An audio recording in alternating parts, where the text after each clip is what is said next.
Okay, should you need to service the camera, it's pretty simple. They're all set up the same. You open up the box. The strobe and the shutter release are two different size pins. So when you put them back, they can only go in one way. So you pull those off, you pull the power cord apart, you pull the USB out of the camera. So at this point you would take the camera out,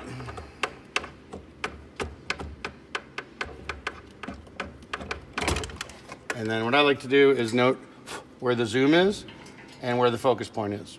So you can focus by putting a car in, but it's easier if you just remember where you're at there. It's just before the 7, and we're on 28.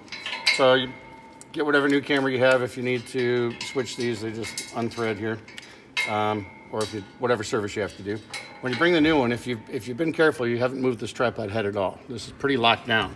So that lets you just put the new one in. And get that screwed down. And so now the only way that that can be off is it can be off left or right.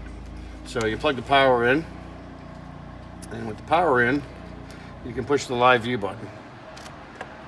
Now if you look at the turntable line at the bottom, that might be hard to see there, but I get the turntable line and the turntable line.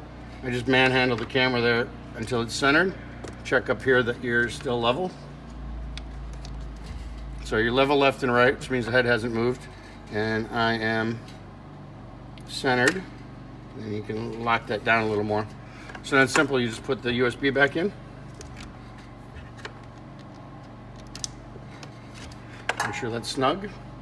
And you take the two cables, put the strobe back in, put the trigger and wake back in, and just make sure they're locked down. Now, if you just heard that, when I put that back in, it triggered a frame, and that's most likely going to happen.